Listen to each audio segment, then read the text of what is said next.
"This is what happens when you disobey me," my father said, standing over a fire he'd built from everything I owned, while holding a garden hose to protect his lawn, my clothes, my sketchbooks, my grandmother's handmade quilt, 3 winters of her stitching, gone in 4 minutes. I was 17. I watched the smoke rise and said nothing. 6 years later, I called him. He picked up on the first ring. I said 2 words. What he found in his mailbox that evening changed everything, but not in the way he expected. Before I go on, please like and subscribe if this story speaks to you. Drop your location and local time in the comments. I love knowing where you're listening from. My name is Bethany. I'm 23. Now let me take you back to Dayton, Ohio. The fall I turned 17, the week my father found my college application.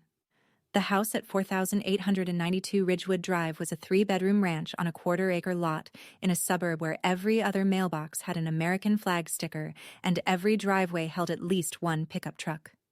My father, Gerald Thornton, had re-shingled the roof himself, poured the concrete patio himself, and bolted a brass house number plaque beside the front door that he polished every spring like it was a medal he'd earned in combat. To him, that house wasn't shelter. It was proof. Proof he'd made something. Proof he was somebody. Proof he was in charge. And inside it, he was. Dinner was at 6 sharp. I cooked. I washed. My older brother Garrett sat at the table and ate and left his plate for me without a word, because that was simply how things worked in our house. Gerald sat at the head, remote in hand. The television only ever played what he chose, and if the food was late, or the chicken was dry, the silence at that table turned into something with weight, something that pressed down on your shoulders until you couldn't swallow. Gerald kept every important document locked in a steel filing cabinet in the garage: my birth certificate, my social security card, my immunization records. I had never held my own ID. When I once asked for my social security number, I needed it for a part-time job application at the coffee shop on Route 48. He copied 9 digits onto a sticky note, watched me memorize them, and took the note back. In the living room sat his lazy boy recliner, oxblood leather, cracked at the armrests. Nobody sat in it. Nobody touched it. It faced the television like a throne facing a court, and every evening Gerald lowered himself into it with the authority of a man who believed the whole house orbited his comfort. It did. My brother Garrett was 22 when I was 17. Gerald had paid his community college tuition, a year and a half of classes Garrett mostly skipped before dropping out, without a single lecture about gratitude. Now Gerald was drawing up plans to set Garrett up with his own auto repair shop. Father and son spent weekends pricing hydraulic lifts and floor jacks the way some families planned vacations. I graduated in the top 10 of my class. My art teacher, Mrs. Rourke, pinned one of my charcoal portraits in the front hallway display case. My math scores were high enough that the guidance counselor printed a list of colleges and slid it across her desk to me with a hopeful look. I brought that list home folded inside my textbook. After dinner, plates cleared, I set it on the table in front of Gerald. He didn't pick it up. "College," he said, not as a question. "For what?" "Business," I said, "or accounting." He leaned back. "A girl goes to college, gets a degree, then gets married, and the degree sits in a drawer. You want to owe $50,000 for a piece of paper in a drawer?" Patricia, my mother, stood at the sink, her hands paused on a dish. She didn't turn around. "I could get financial aid," I said. "You could get a job and contribute to this household," he said, "like you're supposed to." I was already working weekends at the coffee shop on Route 48, $8.75 an hour, every dollar direct deposited into an account Gerald had opened in both our names. I never saw a bank statement. I didn't have an ATM card. My labor went in, and Gerald decided what came out. Garrett's future was an investment. Mine was an expense. But every Tuesday and Thursday after school, I stayed at the library. Gerald thought I was shelving books for volunteer credit. I was not. When I was 14, Gerald slammed his palm on the dinner table so hard the water glasses jumped. I don't remember what I'd done. Probably spoken without being spoken to. Probably breathed too loudly. Probably existed in a way that reminded him he wasn't the only person in the room. He leaned across the table and shouted 3 inches from my face until his spit hit my cheek. The next morning, I told my school counselor. A woman from Child Protective Services knocked on our door 4 days later. She wore a lanyard and a patient smile. She looked around the house. Clean, stocked refrigerator, no bruises, took notes, asked questions. Gerald was calm and polite the entire visit, the way a man is calm and polite when he knows what's at stake. Nothing came of it, but Gerald never forgot. From that day forward, I became the girl who called the cops on her own father. Gerald made sure every aunt, uncle, and cousin knew it. Thanksgiving dinners, Easter brunches, 4th of July cookouts. He'd work it into conversation like a man picking a scab. Beth here once brought CPS to our house. 14 years old, can you imagine? I kept a roof over her head and she thanked me with a caseworker in my living room. Relatives stopped calling me. Invitations thinned. I became the difficult one, the problem, the cautionary tale of what happens when a daughter doesn't know her place. And whenever I pushed back on anything, curfew, chores, the money Gerald took, he had one line that ended every argument. You want to call the cops again? Go ahead. See who believes you this time. One night, just the two of us in the kitchen, my mother whispered, "Don't provoke him, Beth." Her hands were shaking around a coffee mug. She wasn't defending him. She was surviving him. And somewhere inside her arithmetic of fear, keeping me quiet meant keeping us both intact. On the living room wall hung a framed family portrait. Gerald, Patricia, Garrett, smiling at a JCPenney studio. I wasn't in it. Gerald told relatives I'd been busy that day. The truth was simpler. He never asked me to come. My grandmother, my mother's mother, died the spring I turned 15. Ovarian cancer. Diagnosed late. She spent her last 2 months at home in a recliner that looked nothing like Gerald's, surrounded by baskets of fabric and a sewing machine that hummed late into the night. The quilt she left me was a patchwork of cotton scraps from clothes we'd both worn, a sleeve from my 4th grade field trip shirt, a hem from the dress she wore to my kindergarten graduation, pieces of old flannel nightgowns and hand-me-down blouses layered and stitched into something that held warmth the way only handmade things can. She'd tucked lavender sachets into the seams. 2 years after her death, I could still smell them. Every night I pulled that quilt up to my chin and felt, for 10 seconds, like I belonged to someone who was glad I existed. My grandmother was the only adult who ever said to me, plainly, "You're sharp with numbers, Bethany. You have to go to school. Promise me." I promised. And so, on those Tuesday, Thursday afternoons at the school library, I wasn't volunteering. I was sitting at a public computer, pulling up the Sinclair Community College admissions page and filling out an application, one field at a time, saving my progress, clearing the browser history before I logged off. I used the school's address for correspondence. I listed Mrs. Rourke as a reference. I wrote my personal essay about the quilt, about someone building something beautiful out of scraps, about patience as a form of love. I didn't tell a soul. What I didn't know was that Gerald had set up parental notifications on the school's network system, something he'd demanded after the CPS visit, framed as keeping tabs on her internet usage. Every week, the system flagged activity categories and emailed a summary to the parent on file. The week I accessed college application resources 4 times, Gerald got an alert. I came home on a Thursday evening and knew something was wrong before I reached the kitchen. The television was off. Gerald sat in the lazy boy, but he wasn't reclined. He was upright, both feet flat on the carpet, hands resting on the armrests like a man about to deliver a verdict. The house was silent in a way that silence shouldn't be. Loaded, pressurized, the kind of quiet that makes your eardrums hum. "Sit down," he said. I sat on the couch across from him. My backpack was still on. I could feel the zipper pressing into my spine. "I got an email from the school," he said. His voice was low and steady, which was worse than yelling. Yelling meant the storm had already arrived. This voice meant it was still building. "College application resources. 4 visits this week." My mouth went dry. "You want to explain that?" I was looking into... behind my back. He cut me off without raising his volume. "You sat in that library and applied to college behind my back. After I told you no. After I explained why. I just wanted to see if I could... You snuck around. Just like you did when you were 14. He let the CPS reference land. It always landed. You call the authorities on your own father. You go behind my back to do the one thing I told you we couldn't afford. Same pattern. Liar. Sneak.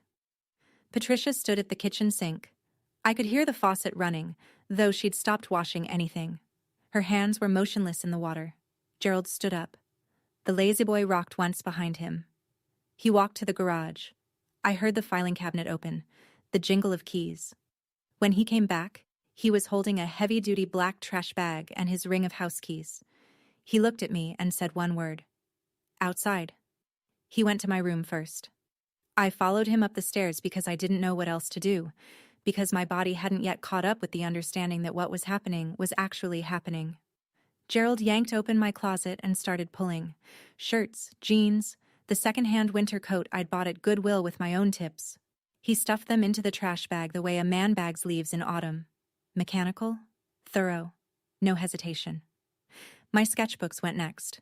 3 years of charcoal portraits, still lifes, the drawing Mrs. Rourke had displayed in the school hallway. He bent them in half to fit. Then the books. Algebra 2. A P. English. A used copy of Pride and Prejudice I'd found at a yard sale for 50 cents. Garrett stood in the hallway, arms crossed, leaning against the doorframe. He watched the way someone watches a car accident. Fascinated, removed. He didn't say a word, didn't reach out a hand, didn't step forward. He simply observed his sister's life being shoved into a garbage bag, and then he looked at his phone. My mother appeared behind Garrett. Her face was white. "Gerald, please." "Shut your mouth," he said without turning around, "or yours is next." Patricia stepped back. She pressed herself against the hallway wall and stayed there, one hand covering her lips. Gerald pulled the quilt off my bed. Something electric shot through my chest. "Not that," I said. My voice cracked for the first and last time. "Please. That's from Grandma." He held the quilt balled up in both hands and looked at me the way a man looks at something he's about to prove a point with. "Your grandmother spoiled you," he said. "Look where that got us." He carried everything downstairs, through the kitchen, out the back door. I followed, and when I saw the burn barrel already standing in the center of the yard, the old steel drum he used for brush in the spring, positioned and waiting, I understood. He'd planned this. The barrel was already there. Gerald upended the trash bag into the barrel. My clothes, my books, my sketchbooks, they tumbled in like they were nothing. He reached for the plastic bottle of lighter fluid on the patio table. He'd set that out too. He doused everything. The chemical smell cut through the October air. Then he pulled a long-reach lighter from his shirt pocket, clicked it once, and held the flame to the edge of a cotton shirt. The fire caught fast. I stood 6 feet away and watched 17 years of belongings curl and blacken inside a steel drum in my father's backyard. Pages of sketches folded into ash. Fabric shrank and split. The lighter fluid made the flames jump high enough that I felt the heat on my forearms. Then he dropped the quilt in. Patchwork cotton, my grandmother's careful squares, the lavender sachets, the soft flannel from nightgowns I'd worn at 7 and 10 and 12, caught at one corner and spread inward. The colors tightened, then disappeared.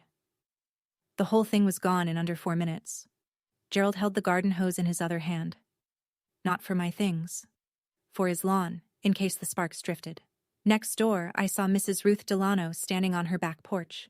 She was 70 years old, white-haired, both hands pressed to her mouth. She was watching through the chain-link fence, and she didn't look away. Gerald turned to me. He raised his voice, not for my benefit, but for the neighborhood. "This is what happens when you disobey me." I stared at the smoke. It rose in a thin gray line above the rooftops and vanished into a sky that was too blue to care. I said nothing, not because I had nothing to say, but because I'd already said my last word in that house. He thought he was teaching me a lesson. He was right, just not the one he intended. That night I lay on a bare mattress in a room that smelled like lighter fluid and regret. No quilt, no sketchbooks on the desk, no winter coat in the closet. Gerald had locked the front door at 9 like he always did. The deadbolt he'd installed himself, keyed from both sides, so nobody left without his permission. Around 11, my bedroom door opened. No knock, no light. Patricia slipped in and sat on the edge of the mattress. She didn't speak right away. I could hear her breathing, shallow, careful, the way you breathe when you're trying not to exist too loudly in a house that punishes sound. She pressed a white envelope into my hand. I opened it by the glow of the streetlight through the blinds. Inside, my birth certificate, my social security card, and a thin fold of cash. $340 in 20s and 10s. Money she'd been skimming from grocery budgets over months, maybe years, hiding it in places Gerald would never look because Gerald never helped with groceries. "Go," she whispered. "Don't come back. I'm sorry, Beth." She squeezed my hand once. Then she stood up and walked out of my room and closed the door without turning around, because if she turned around she would cry. And if she cried, Gerald would hear. And if Gerald heard, the envelope would disappear into the filing cabinet, and this one narrow window would seal shut forever. I waited 15 minutes. Then I pushed open my bedroom window. Ground floor, thank God. Swung my legs over the sill and dropped 3 feet into the side yard. I was wearing jeans, a t-shirt, and sneakers. Nothing else. I walked to Mrs. Delano's house. 3 minutes. The porch light was on. I knocked twice. She opened the door, looked at my face, and pulled me inside without asking a single question. I left 4,892 Ridgewood Drive with $340 and a white envelope. I didn't know that 6 years later I'd stand in front of that same house holding a deed with my name on it. Gerald discovered I was gone by 6:15 the next morning, when nobody was in the kitchen making breakfast. He did not look for me. Instead, he picked up the phone and began calling family. Aunts, uncles, cousins, the entire network of Thornton's and Patricia's side too, and delivered a version of events so polished you'd think he'd rehearsed it. She ran off, middle of the night. No note, no explanation. After everything I've done, the roof, the food, the clothes, some kids are just born ungrateful. You remember the CPS thing? Same girl, same pattern. The narrative took root immediately because Gerald had spent 3 years fertilizing the soil. The relatives who'd already filed me under difficult now upgraded me to lost cause. Nobody called me. Nobody asked Patricia for my side. Nobody drove around looking for a 17-year-old girl who'd left home in October with no coat. By the afternoon, Gerald had cleared my bedroom.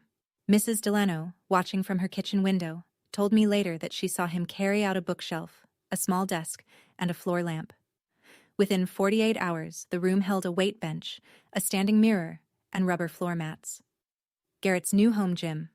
17 years of my existence, painted over in a weekend. Gerald also called the school, told them I'd transferred to live with relatives. The secretary logged it without follow-up. My guidance counselor, the one who'd printed that college list, never got the chance to ask where I'd gone. Mrs. Delano sat me at her kitchen table that first morning, pushed a plate of scrambled eggs toward me, and said, "Eat first, then we'll figure out what comes next." She pulled a phone book from a drawer and found the number for the Montgomery County Youth Services Shelter. She drove me there herself in her Buick, and she didn't cry until after she'd pulled away from the curb. That shelter became my address. A bunk bed, fluorescent lights, a 10 o'clock curfew, and 3 other girls who were each carrying their own version of the same story. The shelter smelled like industrial cleaner and microwave popcorn. The mattresses were vinyl. The showers ran lukewarm for exactly 7 minutes before the timer cut them off. I shared a room with 3 other girls, Danielle, who slept in her shoes, Mackenzie, who talked in her sleep about someone named Kyle, and a girl everyone called Birdie, who never told us her real name and left after 2 weeks without saying goodbye. A social worker named Mr. Foss helped me open a bank account in my own name for the first time in my life. I sat across from a teller at a Chase branch and slid my birth certificate and social security card across the counter. The same documents Patricia had pressed into my hand in the dark. And when the teller asked for a deposit, I put in $200 from Gerald's $340 and kept the rest as cash for bus fare and food. Mr. Foss also helped me enroll in GED prep, since I'd been pulled from school before finishing my junior year. And he flagged me for Medicaid, which meant I could fill a prescription for the inhaler I'd needed since childhood, but Gerald never consistently filled because he considered asthma a mindset problem. I got a job within the week. Cashier at a gas station convenience store on 3rd Street, night shift, $9.50 an hour. I stood behind a bulletproof partition and scanned energy drinks and lottery tickets from 10 p.m. to 6 a.m. and walked back to the shelter in the gray pre-dawn light. I kept Patricia's envelope in the inside pocket of my jacket at all times. Not for the money. That was mostly spent. For the proof that she'd tried. That she'd loved me in the only way Gerald's house allowed. The first thing I bought with my own paycheck was a pair of sneakers from the clearance rack at Walmart. $12. White with a blue stripe. I laced them up in the parking lot and stood on the asphalt and felt, for the first time in months, like I was standing on ground that was actually mine. Have you ever had a moment like that? Where something small, something cheap, made you feel like you were finally allowed to exist?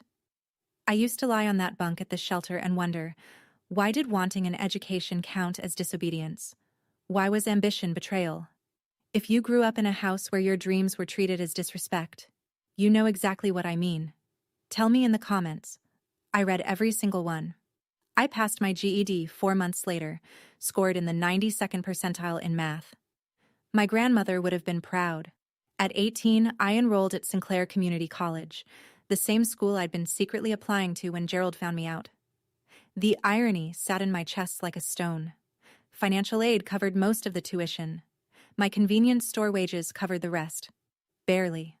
I moved out of the shelter and into a shared apartment with 2 other students. A 1-bedroom that we split 3 ways, sleeping in shifts because one of us always had a night class. Business administration. I chose it because my grandmother told me I was sharp with numbers, and because I understood, in a way I couldn't yet articulate, that money was the architecture underneath everything Gerald had built and everything he'd used against me.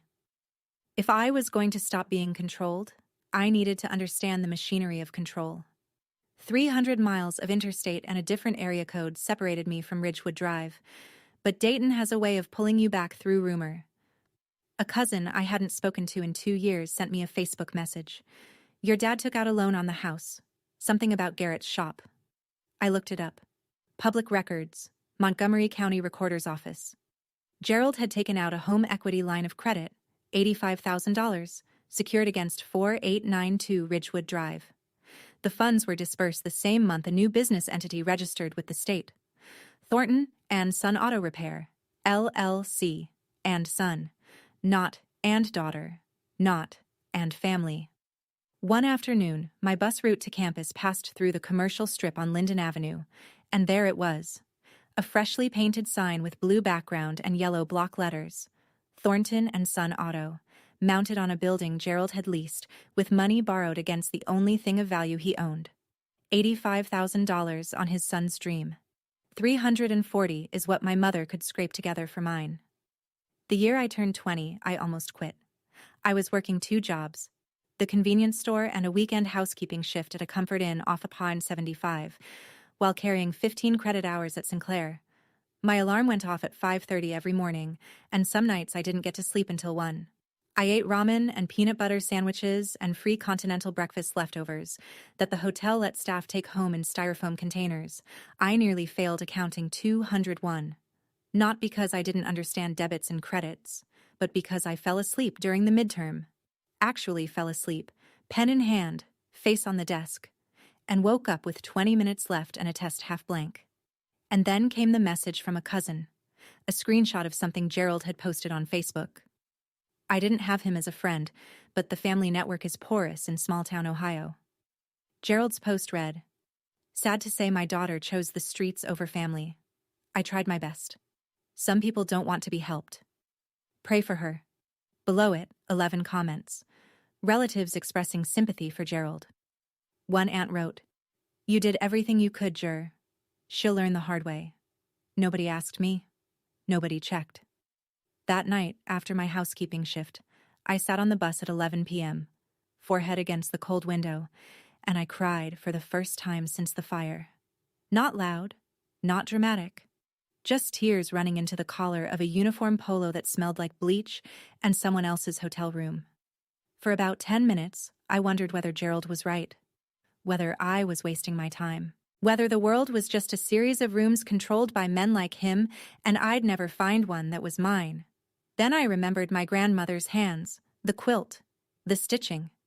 3 winters of patience. You're sharp with numbers, Bethany. You have to go to school. I wiped my face with my sleeve. I got off at my stop. I walked home. And the next morning, I retook the exam and passed. I finished my associate's degree the semester I turned 21.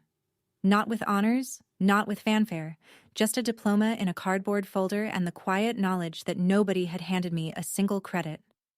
The degree led to a job at a title company called Howell & Dean on East 5th Street. Entry level. $15 an hour. My job was to organize closing documents, verify property records, and process title searches. The unglamorous paperwork behind every real estate transaction in the greater Dayton area. Stacks of deeds, lien releases, mortgage assignments, and foreclosure filings passed through my hands every day. I learned to read them the way a mechanic reads engine codes, quickly, precisely, looking for the thing that didn't belong. The office was small. 4 desks, a copier that jammed twice a week, fluorescent lights that buzzed at a frequency only I seemed to hear. But it was mine. My desk. My name on the mailbox. My paychecks deposited into an account no one else could touch. Linda Marsh was a broker who worked out of the suite next door. She was 45, silver-streaked hair pinned in a low twist, and she wore reading glasses on a chain that she swung like a lasso when she was thinking. She started noticing me because I was always the last one in the building. One evening she leaned through the doorway and said, "You're still here." "I like reading the filings," I said, which was true. She looked at me over her glasses. "You're smarter than half the agents I've hired. Why aren't you licensed?" "Working on it," I said, which wasn't true yet, but became true the moment she said it. Linda began mentoring me. Over coffee, over lunch, over stacks of comp analyses. She taught me how to read a neighborhood, how to calculate equity, how to spot a distressed property before it hit the courthouse steps. In real estate, she told me once, paper is power. Whoever holds the deed holds the truth. I wrote that on a sticky note and put it on my desk. It stayed there for 2 years. I passed the Ohio real estate licensing exam on my first attempt, 3 weeks after my 22nd birthday. Linda hired me as a junior agent at her brokerage the same afternoon. I was making commission now. Not much at first, but enough that I moved into a studio apartment where I didn't have to sleep in shifts, and enough that I started putting money into a savings account I checked every Sunday morning with something close to disbelief. Meanwhile, 600 miles of hard work separated me from 4,892 Ridgewood Drive. But public records don't care about distance. Through my title company contacts, I had access to the same county databases I'd used every day at Howell & Dean. I wasn't searching for Gerald. I didn't need to.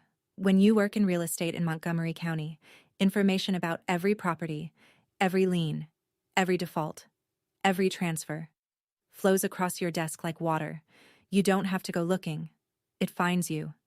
And what it told me was this. Thornton and Son Auto was bleeding money. Garrett had hired too many people, spent too much on a renovation nobody asked for, and was pulling from the business account for personal expenses. A lease on a Dodge Charger, weekend trips to Put in Bay with his girlfriend. The shop had been open less than 2 years and was already operating at a loss. Gerald, rather than confronting his golden child, doubled down. He took out a cash-out refinance on the house, rolling the original mortgage and the HELOC into a single new loan that pushed his total debt on 4892 Ridgewood past what the house was worth. On paper, he was underwater. In his mind, he was saving the family legacy. One evening, driving home from a showing, I passed the Linden Avenue commercial strip. The Thornton and Son Auto signs still glowed, but 2 of its LED bulbs had burned out. The T and the O were dark. The sign now read, HRN on and Son AUO. It was the kind of detail a novelist would invent. But it was real, and I saw it, and I kept driving.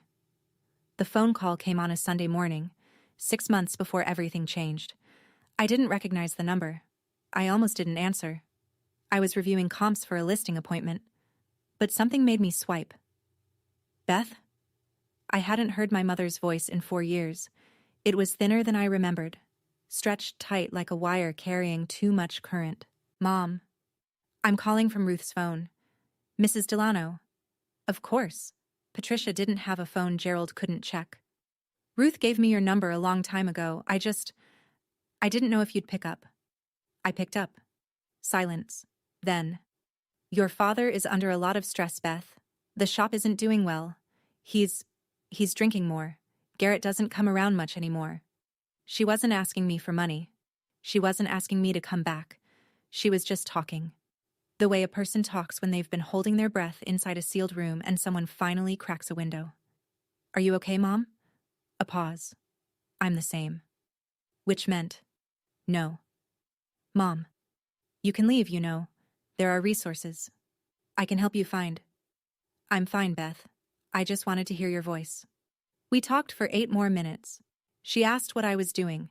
I told her I worked in real estate. She said, "Your grandmother would be so proud." And her voice broke, and she recovered. And we both pretended it hadn't happened.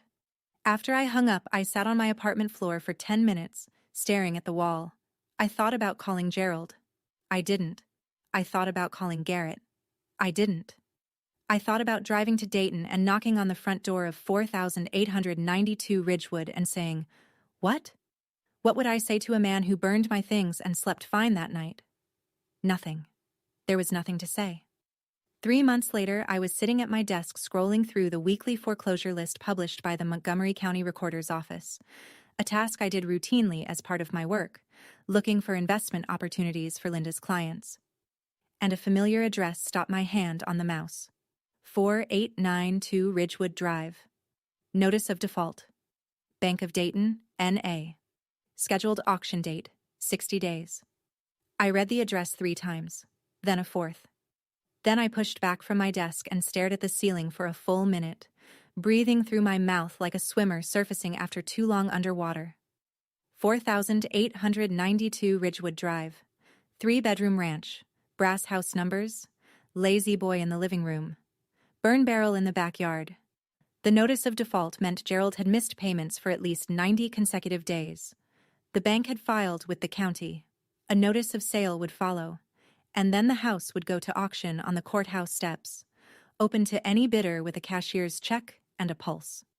Gerald Thornton, the man who had built his entire identity around that house, who had polished the brass numbers every spring, who had re-shingled the roof with his own hands, who had told me at least 100 times that his house meant his rules, had borrowed against it until the bank decided it wasn't his anymore. I pulled the full record. The HELOC from 3 years ago, $85,000. The cash-out refinance from 2 years ago, another $60,000 on top. Total debt secured against a house worth maybe $185,000 on a good day. Gerald hadn't made a mortgage payment in 6 months. The bank had followed every required step. Notice of default, right to cure, notice of sale. And Gerald had done nothing. No payment, no negotiation, no short sale.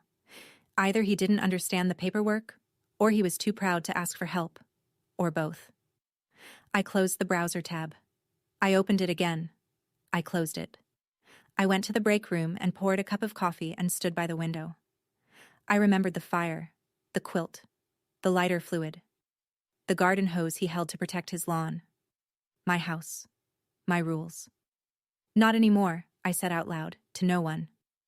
Then I went back to my desk and pulled up the auction calendar. I told Linda before I told anyone else. We were sitting in her office, a corner room with a window overlooking a strip mall parking lot, which sounds depressing, but Linda had filled with potted ferns and framed photos of her closings, and it felt more like a greenhouse than a workplace. "I need your advice," I said, not as my broker, as someone I trust. She set down her reading glasses. "Go. There's a property going to auction in Montgomery County. 3-bed ranch, 1/4 acre. Needs a new roof and some plumbing work, but the structure's solid. Market comp in that neighborhood is about 185. Auction estimate is probably 120 to 140. Linda tilted her head. "That's a decent margin. What's the catch?" "It's my father's house." She looked at me for a long time. The ferns swayed in the air from the vent above us. Then she asked the question I needed her to ask. "Is this a business decision or a personal one?" "Both," I said. "Then let me ask you this. If this were any house, owned by any stranger, at that price point, in that zip code, would you buy it?" I'd already run the numbers. Purchase at auction, roughly 130. Closing costs and title fees, maybe 4,000. Estimated repairs. Roof, water heater, some updated plumbing, 15 to 20,000. All-in cost, around 155. Market value after repairs, 185 to 190. 30 plus thousand in built equity from day one. Yes, I said. I'd buy it. Then you already have your answer. She paused. But Bethany, make sure you're buying a house, not buying a fight. I'm buying a house, I said. If it also happens to be the house where my father burned everything I owned, that's his problem, not mine.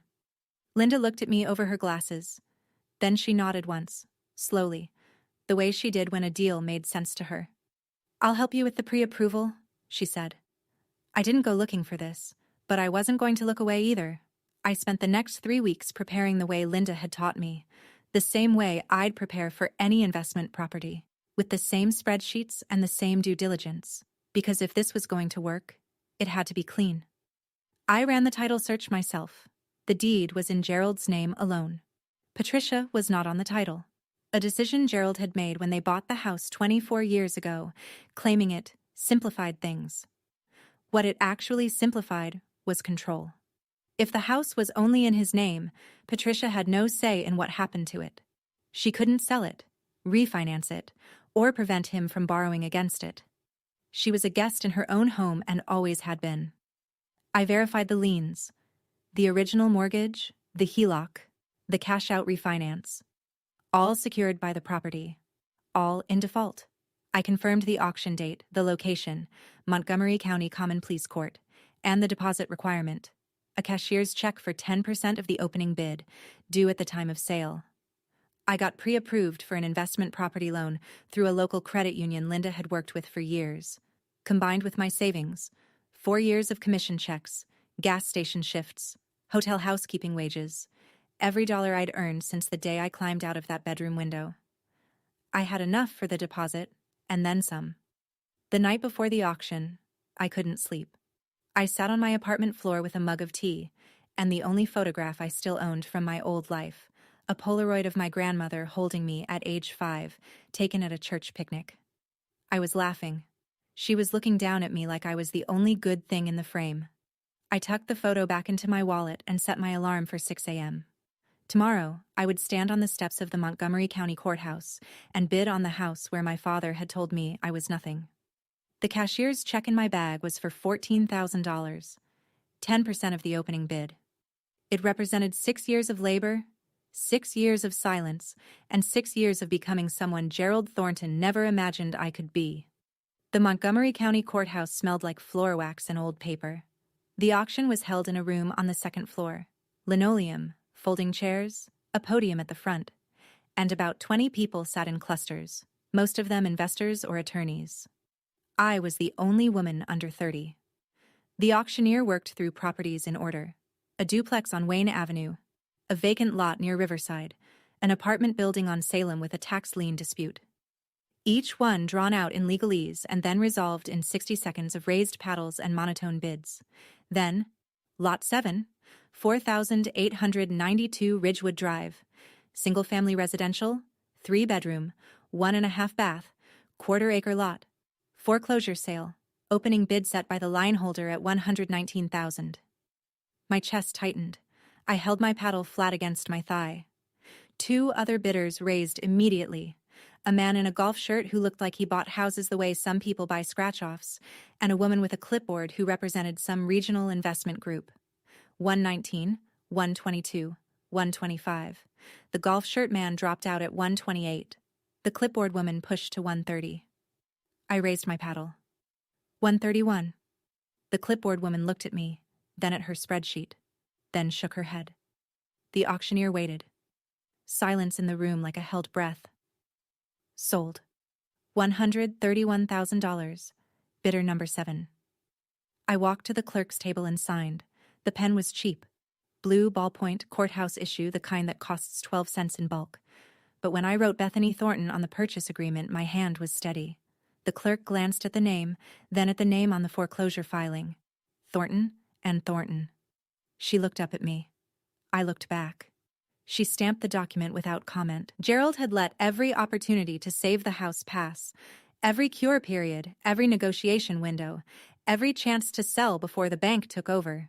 He was too proud to ask for help, too stubborn to admit the shop had failed, too convinced that 4,892 Ridgewood Drive would always be his because he'd decided it would always be his. But decisions don't override defaults, and defaults don't care about pride. The deed was recorded 17 days later at the Montgomery County Recorder's Office. I picked up the certified copy on a Tuesday afternoon, and I sat in my car in the courthouse parking lot and held it in both hands. Deed of conveyance. Grantee Bethany M. Thornton. My name. My house. The following Saturday, I drove to Ridgewood Drive. I hadn't been on that street in 6 years. The neighborhood looked the same. Mowed lawns, American flag mailboxes, pickup trucks in driveways, but smaller, somehow. The way places from childhood always shrink when you return as an adult carrying different measurements. I parked across the street from 4892. The brass house numbers were tarnished. Gerald hadn't polished them. The patio concrete he'd poured himself had a long crack running through it. The lawn was mowed, though. Of course it was. Gerald would let the roof rot before he'd let the grass grow past 2 inches. He was outside, in fact, pushing a mower in straight lines, wearing the same flannel shirt he'd worn the day he burned my things. He didn't see me. I got out of my car. I stood on the sidewalk in front of the house. His house. My house. And I asked a woman walking her dog to take my photograph. She smiled and obliged. In the photo, I'm standing in front of the brass numbers, 4892 visible over my left shoulder. My expression is calm. Not smiling. Not angry. Just present. I printed the photo at a CVS. On the back, I wrote in neat block letters, new owner, deed recorded date. Montgomery County Recorder's Office, B. Thornton. I slid it into a white envelope. No name on the outside, just like the one my mother had given me.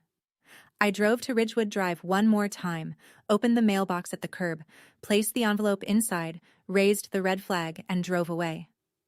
I waited one day. I wanted him to find the envelope first, to hold the photograph, to read the back, to feel the floor shift, before he heard my voice. Sunday afternoon, 4:17 p.m. I was sitting in my apartment at the kitchen table, hands folded, phone in front of me. I picked it up and dialed the number I'd never deleted. It rang once. One ring. That's all it took. Bethany?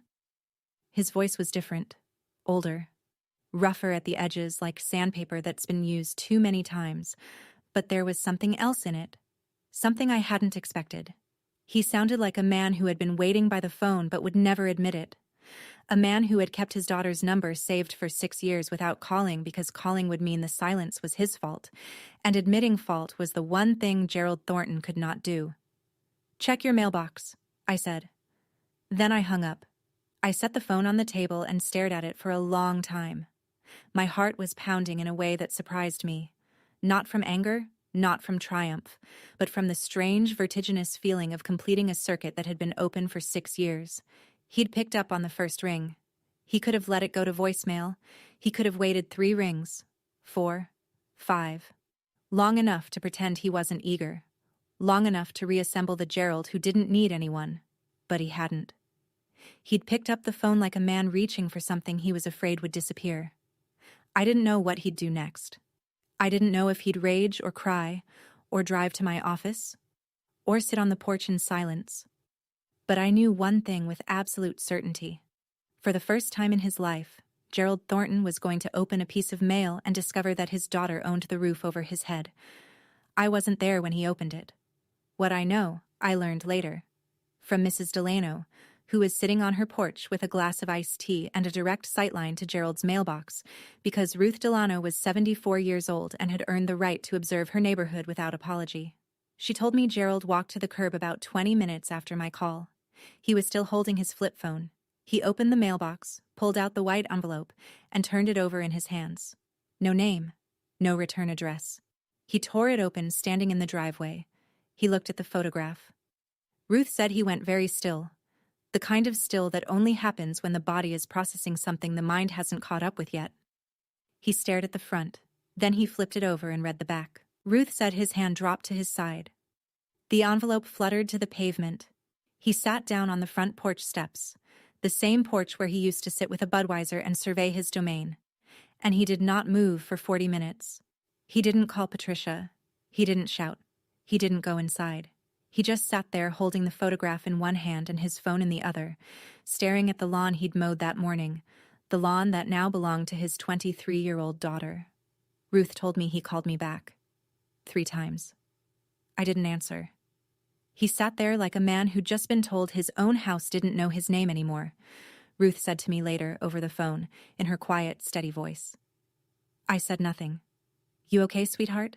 She asked. I thought about it. Actually thought about it. Yeah, I said.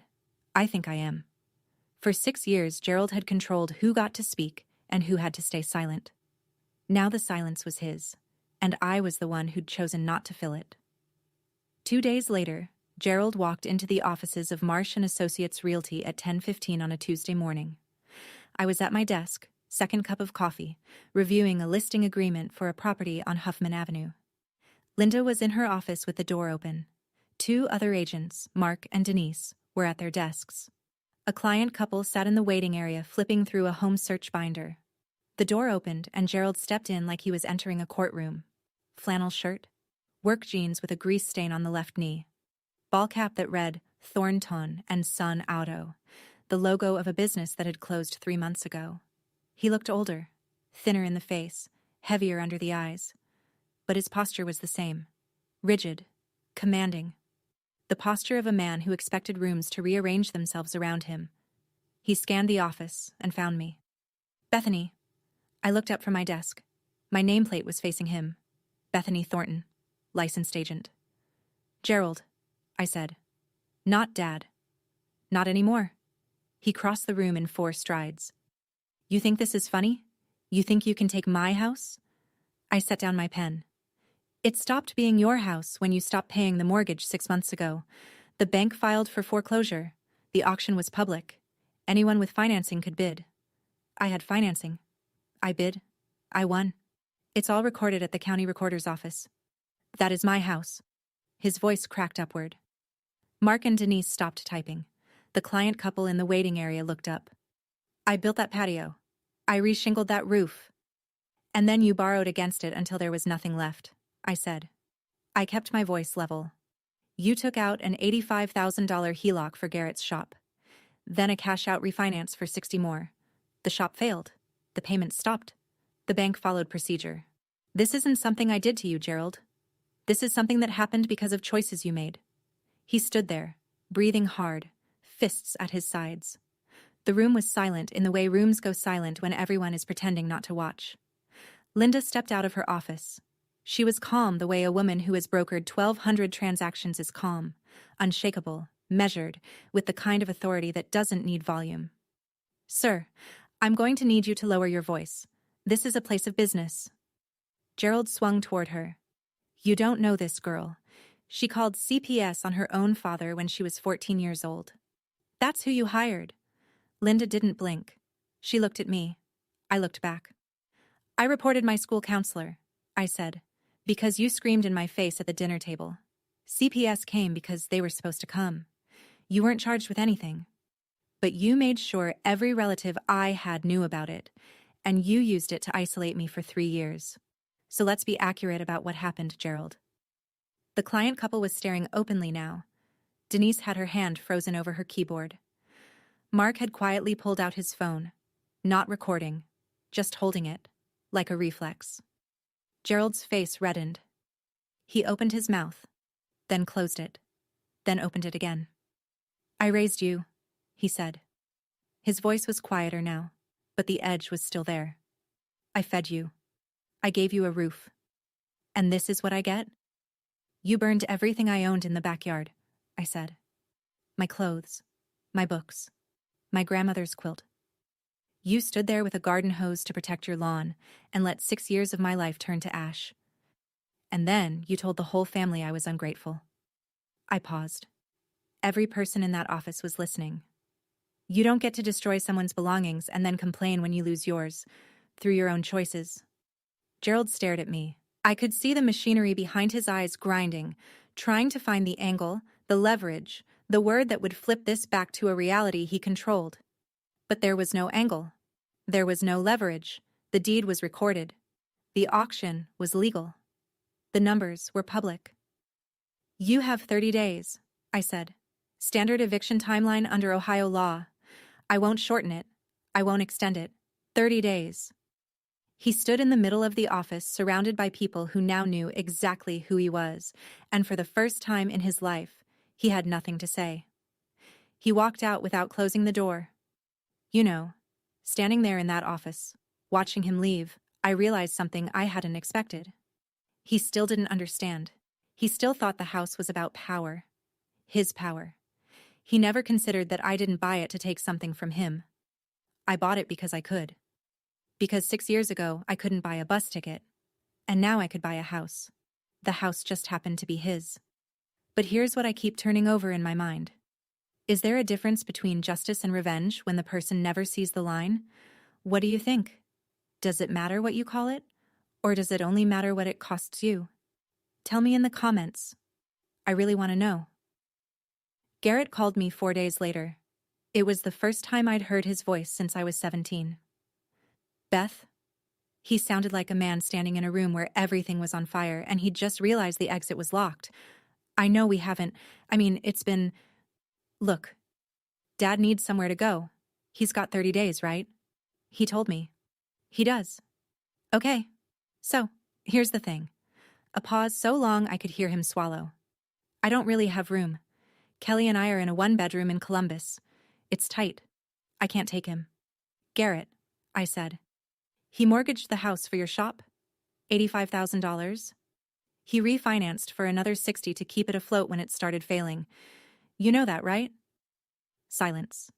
He bet everything on you, I said. Everything. The house. His credit. His retirement. He put it all into Thornton and Son Auto. And when the shop went under, you moved to Columbus. I didn't ask him to. Did you pay him back? More silence. The answer was in the silence. Beth, I'm not the bad guy here. I didn't say you were, but I'm not the solution either. You had 22 years of his support. I had 17 years of his control. He gave you a business. He gave me a burn barrel. And now you're calling me, the one he threw out, to fix what the one he chose couldn't hold together. His breathing was ragged. I'm not selling the house, I said. And I'm not letting him live there rent-free. That's not my responsibility. If you want to help your father, help him. But you don't get to hand that job to me. I hung up, and I sat there thinking about the sign, Thornton and Son Auto, and how the whole family's money and faith had gone into 2 words on a marquee. And when the marquee went dark, the son kept driving. He bet everything on his son. His son left him on red. Gerald moved out on day 27. No phone call. No forwarding address. Mrs. Delano told me she saw him loading a pickup truck. A borrowed one, not Garrett's. With boxes, a duffel bag, and the lazy boy recliner. He drove to a cousin's house on the other side of Dayton. The throne came with him. The kingdom didn't. I waited a week. Then I drove to 4892 Ridgewood with a locksmith, a contractor, and a chest full of feelings I hadn't sorted yet. The house was dimmer than I remembered. Gerald had left it in rough shape. Stained carpet, a dripping kitchen faucet, a living room that smelled like Budweiser and old newspaper. But the bones were solid. The walls were straight. The foundation hadn't cracked, even if the man living on top of it had. I walked through every room, making notes for the contractor. New roof, water heater, update the plumbing in the hall bath, repaint. It was a project, not a miracle. The kind of house I'd learned to see potential in because Linda taught me to look past the surface. Then I reached the back bedroom. My old room, the one Gerald had turned into Garrett's gym. The weight bench was gone. The mirror was gone. But in the corner, behind a sliding closet door, there was a shelf Gerald apparently hadn't bothered clearing because he assumed it was empty. It wasn't. I found a Nike shoebox, crushed and dusty. I pulled off the lid. Inside, 3 pages torn from a sketchbook, edges blackened and curled. A charcoal drawing of a woman's hands, my grandmother's hands, drawn from memory when I was 16. 2 more sketches beneath it, half destroyed.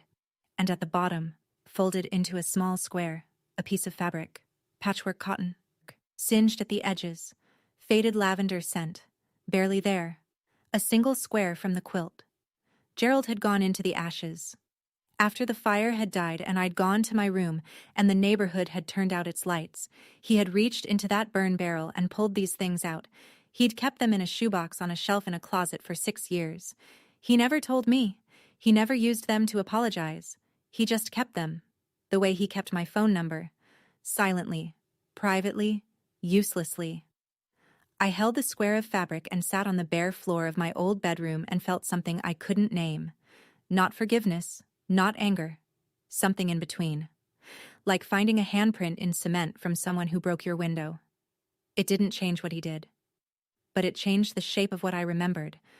From a man who only knew how to destroy, to a man who also knew how to regret, but chose the wrong way to carry it. Every single time. Patricia called me 3 days after I changed the locks. Her voice was different. I noticed it immediately. Not the thin wire tension I'd heard 6 months ago, but something closer to clear water. Still cautious, still quiet, but present in a way she hadn't been in years. "He's staying at Dale's," she said. Dale was Gerald's cousin, a house on the west side with a pull-out couch and no questions. "He took the recliner and 3 boxes, that's all." "And you?"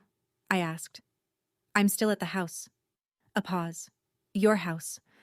Neither of us said anything for a few seconds. "Beth, do you want me to leave?" I leaned against my kitchen counter and closed my eyes. I saw her in the dark 6 years ago, sliding an envelope into my hand. $340, a birth certificate, a social security card. The entire fortune of a woman who had spent 24 years under a roof she didn't own. Married to a man who treated silence as consent and obedience as love. "Do you want to stay?" I asked. She started to cry. Not the stifled one hand over the mouth crying she'd learned in Gerald's house. Real crying, the kind that takes up space. The kind a person makes when they realize they've been given a door. "Yes," she said. "Please." "Then stay. $200 a month. Enough to cover utilities and give you dignity. I'm not giving you charity, Mom. I'm giving you a lease." $200, she repeated. "I'm fixing the roof next month. The plumber comes Thursday. And Mom..." I paused. "His name's not on anything anymore. Not the deed, not the mailbox, not the rules." She cried again. But this time it was the kind of crying you do when a weight lifts and your body doesn't know how to be that light yet. "I should have done more, Beth. I know that. You gave me the envelope, Mom. That was enough to start." That night, for the first time in 24 years, Patricia Thornton slept in a house where the front door was unlocked because the person who owned the deadbolt was her daughter, and her daughter believed in doors that open from the inside. I spent the next 4 weekends at 4892 Ridgewood with a toolbox, a contractor named Eddie who owed Linda a favor, and a stubbornness I apparently inherited from the one person I least wanted to resemble. We tore off the old shingles and laid new ones, charcoal gray instead of Gerald's faded brown. I chose the color myself, standing in the Lowe's paint aisle for 20 minutes, running my fingers over sample cards. I repainted the exterior. Soft white with slate blue trim, a palette so different from Gerald's beige and brown that the house looked like a completely different structure from the street. Which was the point. The brass house numbers stayed. I cleaned them, though. They deserved better than neglect. Inside, Patricia and I pulled up the stained carpet together and discovered hardwood floors underneath that Gerald had covered when they moved in because he didn't like the sound of footsteps. We sanded them and sealed them, and the house filled with the smell of polyurethane and new beginnings, which are not the same scent but arrive in the same season. I converted the back bedroom, the gym, the closet, the room that had once been mine, back into a bedroom. New paint, new curtains. And on the wall, in a simple oak frame behind glass, I hung the square of quilt fabric I'd found in the shoebox, singed edges and faded lavender, preserved. Mrs. Delano came over one Sunday with a flat of marigolds and 2 bags of potting soil. We knelt in the backyard together, in the same spot where the burn barrel had stood, and we planted flowers. Gold and orange. The kind that come back every year without being asked. He burned things in this yard, I said. Ruth pressed soil around a seedling and smiled. And you planted them. Gerald called in October, 5 months after the auction, 1 month after the marigolds bloomed. I was sitting on the front porch, my front porch, drinking coffee and watching the neighborhood settle into the kind of early evening stillness that makes Ohio suburbs feel like paintings. The trees on Ridgewood Drive were turning. Mrs. Delano waved from her yard. Patricia was inside, watching television. Whatever she wanted, as loud as she wanted. My phone buzzed. Gerald's number. I looked at it for 3 rings. Then I answered. Bethany. His voice was gravel and distance. Gerald. A pause so long I could hear a dog barking 2 streets over. You were always stubborn, he said. I was always determined, I said. You called it stubborn because it didn't serve you. Another pause. I could hear him breathing. The heavy, labored breath of a 56-year-old man whose pride had cost him everything and whose lungs weren't what they used to be. How's your mother? He asked. It was the first time he'd asked about Patricia in a conversation with me. Not my wife. Not her. Your mother. She's good, I said. She's at Ridgewood. She's safe. He didn't respond to that. I don't know if he could. Gerald, I said. I'm not going to pretend that what you did was okay. The fire, the isolation, the way you erased me from the family. I'm not going to pretend any of that didn't happen. I paused. But I'm not going to punish you forever either. I won't make it easy. But I won't seal the door. So what is this? He asked. This is a conversation, I said. That's all it is right now. He was quiet for a long time. Okay, he said, and hung up. I set the phone down on the porch railing and picked up my coffee. The sky was amber and darkening. Somewhere inside, Patricia laughed at something on the television, a sound I hadn't heard from her in years, maybe ever, and the windows glowed with a warmth that had nothing to do with the thermostat. He lost this house the same way he lost me, by refusing to believe we could leave. I'm sitting on the porch again as I tell you this. Morning this time. Early, before the neighborhood wakes up. Coffee in a mug I bought at a thrift store, the kind with a chipped handle and a faded floral print that reminds me of fabric in a quilt. The lawn is mine. The roof is mine. The brass numbers that read 4892 catch the sunrise. And they're polished now, because some things deserve care even when the person who installed them didn't know how to give it. I didn't buy this house to get revenge. I bought it because it was a sound investment, because I had the knowledge and the capital and the license to make the decision, and because 6 years ago I was a 17-year-old girl standing in this yard with nothing, watching everything I'd owned turn to smoke, and I'd promised myself, silently, without witnesses, that I would build something from the ashes. I just didn't know the something would be this literal. If there's a lesson, it's not the one you'd expect. It's not, work hard and you'll show them. It's not, the best revenge is success. It's simpler and harder than that. My grandmother stitched that quilt over 3 winters. She cut fabric, chose patterns, threaded needles, and sat in a recliner night after night, making something that held warmth, because she wanted me to be warm. It took patience. It took hands. It took time she didn't know she was running out of. I lost everything and built it back in 6 years. Both were made by hand. If you're in your first year, the year where everything is ash and you're standing in a yard with nothing, I want you to know that is not the end. But nobody is going to carry you out. You have to climb through the window yourself. The envelope helps, but the walking is yours. That's my story. Thank you for staying until the end. It means more than you know. If someone in your life needs to hear this, send them this video. And if you want more stories about people who rebuilt from nothing, there's a link in the description. Subscribe if you haven't. I'll see you in the next one.